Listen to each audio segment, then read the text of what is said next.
So, as you might have seen, President Buhari has hit the campaign trail on behalf of his ruling APC party and its candidate Bola Ahmed Tinubu, starting in Adamawa State and promising to take the president to several other states. But is Mr. Buhari's presence on the hustings likely to be positive or negative for Mr. Tinubu, especially given the widely held view that the APC under President Buhari has been something of a disaster for Nigeria in the past nearly 8 years, not to mention the perception that Mr. Buhari seemed to have dragged his feet and been rather reluctant in coming to the decision to publicly support Mr. Tinubu. And beyond Mr. Tinubu, is Mr. Buhari now thinking more about his legacy and how in the last few months of his administration he can help Nigeria recover from the adversity, the setbacks and the appalling economic mistakes that he's presided over since 2015? Well, for more on this, I'm joined now in the studio by the author, columnist and former member of the House of Representatives, Dr. Dakuku Peterside, who is a chieftain of the ruling APC party, but who I also have to say has been an independent columnist and journalist for quite a few years. Thank you very much indeed for joining us. Thank you. Good evening, Charles. And good evening to you. What sort of impact is President Buhari hitting the campaign trail on behalf of Bola Ahmed Tinubu likely to have? Well, if you ask me, I would say 4 immediate impacts. The first one is that it dispels the rumor that President Buhari is not in support of his party and the party's presidential candidate. That is now rested. The implication is that the president is in support of the party and its presidential candidate. Now, the second thing, clearly, it is not possible. Buhari has been attributed, or is known that Buhari has in his custody, well, that's not the right word to use, at least 12 million votes. And he did that consistently from 2003, 2007, 2011, 2015. It is not likely that he has lost all 12 million votes. Not likely. Not probable. The implication is that candidate Bola Ahmed Tinubu will benefit from some of those votes. Let's say a fraction of those votes. At minimum, 70% of those votes. That's the implication, and you can't ignore that. That's an assumption, because it is an assumption. Yeah, because the perception seems to be that Mr. Buhari and the APC, of which Mr. Tinubu is an intrinsic part, have failed to deliver on their promises to the Nigerian people, and some have suggested that Mr. Tinubu would do much better if he distances himself from Mr. Buhari. I mean, if you were advising Mr. Tinubu, what would you advise him to do? Now, I've heard that argument that Tinubu is likely to be held responsible, for some of President Buhari's inactions. Now, if you understand the demographics in the northern part of the country, now you have the urban elite, you have the rural folks. Now, these rural folks don't reason the way the rest of us reason. And they are very fixated in terms of followership. And so, if they see Buhari as the saint they see him, and if Buhari says, I believe that Mr. Tinubu is a good man, they are likely to reason along the same line. You can't ignore that. That's a very interesting analysis, and that is a reasonable analysis, if I might say so myself. But let's move away from that slightly. I'm sure you've heard of all the attacks on INEC's facilities and so on. INEC is warning that the election could end up being postponed or cancelled because of insecurity. How concerned are you by that, and what would you recommend to get around that? And are you surprised, being a member of the APC is the party in power, trying to hold on to the mandate that was given to President Buhari? Are you surprised that there doesn't appear to be much security around those facilities? Now, the security challenge is 3-pronged. Now, mind you, there is the issue of insecurity across the country, which has nothing to do with the elections. It predated the current government, and the current government has tried to manage it, and the challenge still persists. And it's in all regions of the country. It may be worse in some regions of the country, but it's literally in all regions of the country. And that's the challenge. There are too many ungoverned spaces, and we acknowledge that.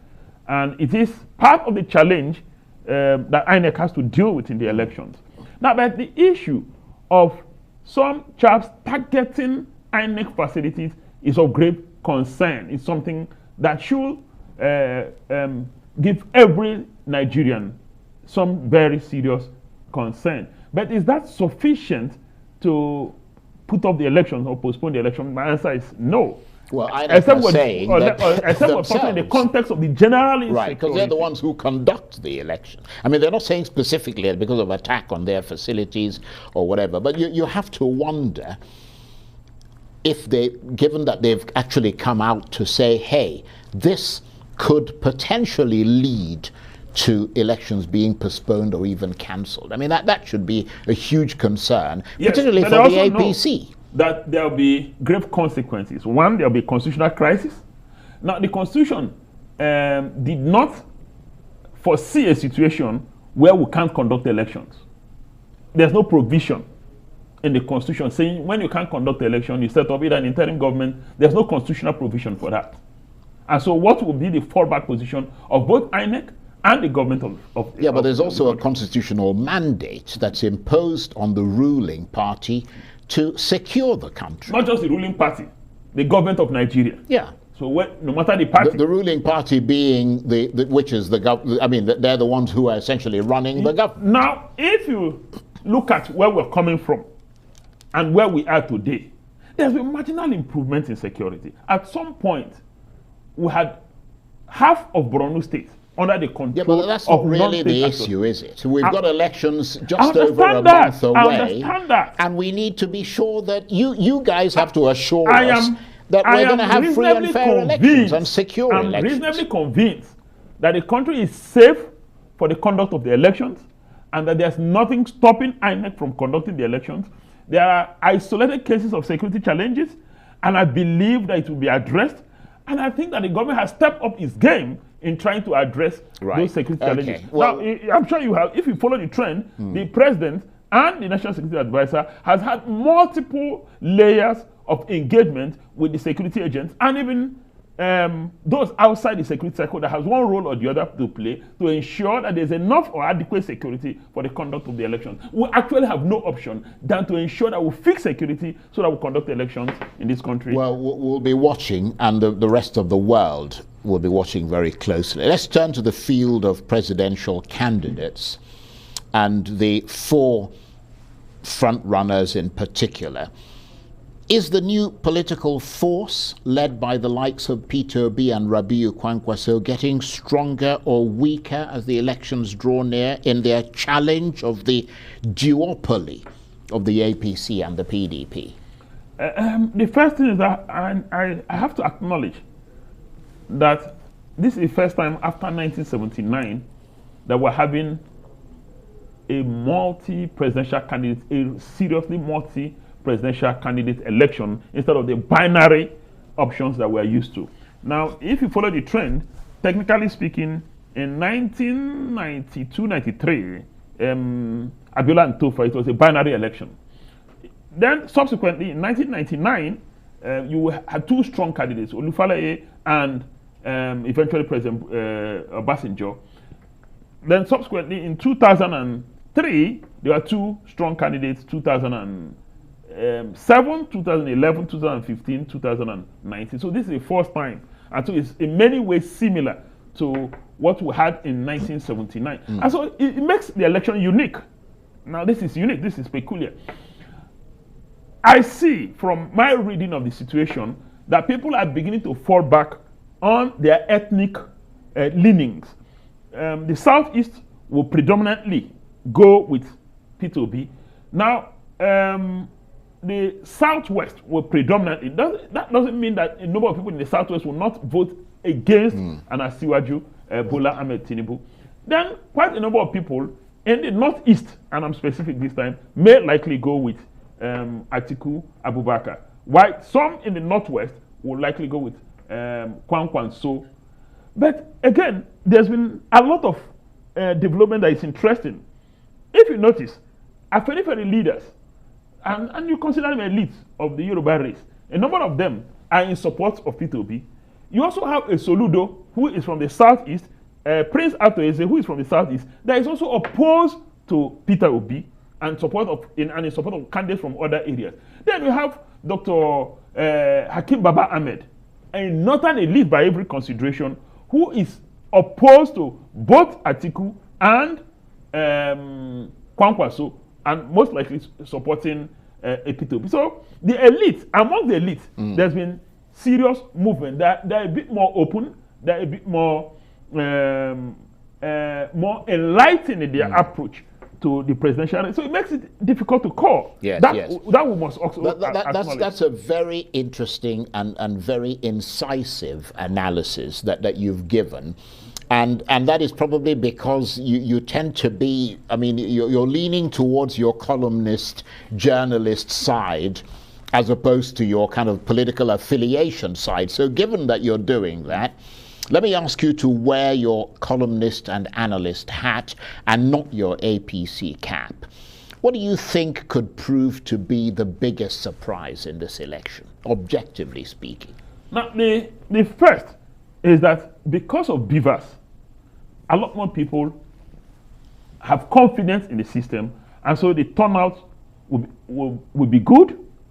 If security permits. If security permits, I agree with that. Now, the second consideration is that with beavers, in the past, political leaders will give instruction and people most likely will obey.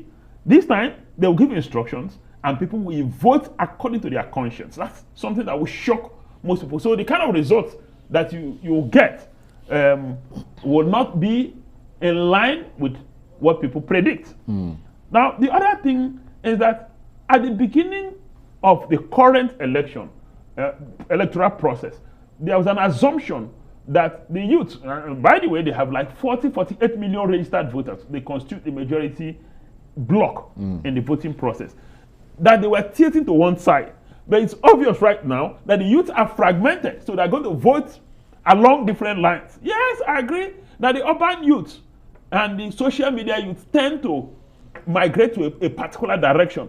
But the majority of the youth are fragmented. Some along ethnic lines, some along religious lines, some along, different lines, different leanings. So that's, again, will be a bit surprising. The youth are not going to vote en bloc. Now, if you also follow through, now, religious impact is beginning to wane. Unlike before, when Christian leaders will give specific instruction for people to vote A or vote B, people are now beginning to understand that what's key is good governance. Who will deliver good governance? If that coincides with religious leaning, it's a different matter altogether. That's very interesting. People are getting more enlightened. People, when you talk about civic enlightenment, people are more enlightened. Now, the economic situation of the country, which is actually global, there's this prediction that, not just prediction, global growth has slowed down. At some point, the prediction by the IMF and World Bank is that global growth will be around 6.2%. Now, in 2001, but by 2002, the global growth had dropped to 2.5%, between 3 and 2.5% growth. Now, the prediction is that in 2023 rather, global growth will slow down to between 1.6 and 2%. So it's a general, it's a global problem. Yeah, but it's also made worse if your own policies are not supporting growth within your country. Absolutely. I mean, absolutely.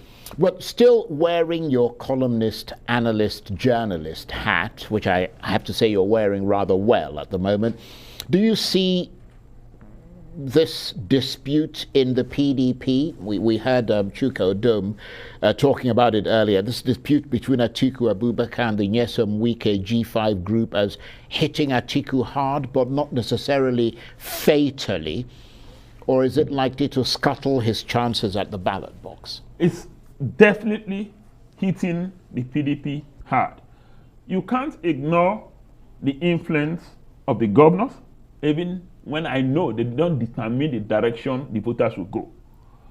Like I've always said, voters are a bit more sophisticated, and the days are gone when governors will say go direction A and they go direction A or go direction B. No, that's not obtainable.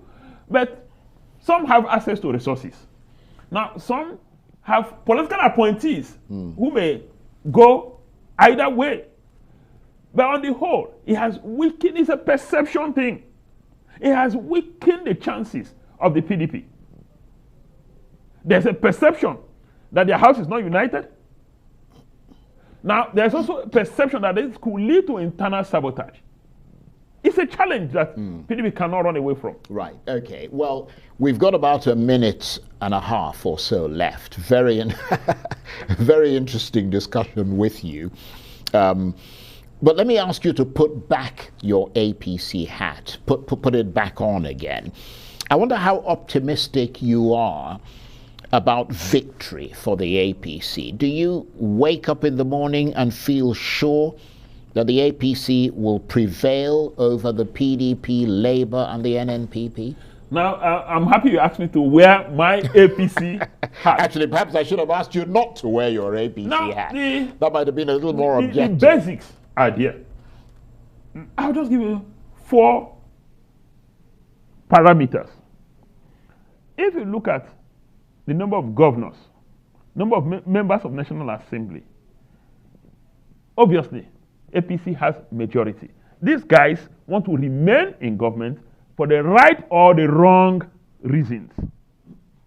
And they will do everything humanly possible. The import of that is that APC has an organized system in place, organized structure.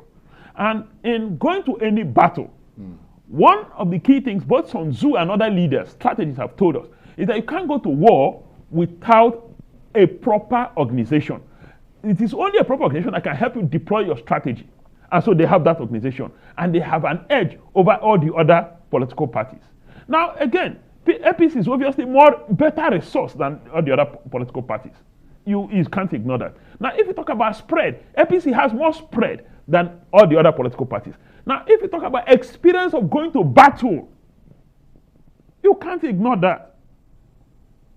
Now, I understand the challenge of creating a perception that, oh, President Buhari has not done well and that APC is likely to suffer some vicarious liability because of the performance of President Buhari.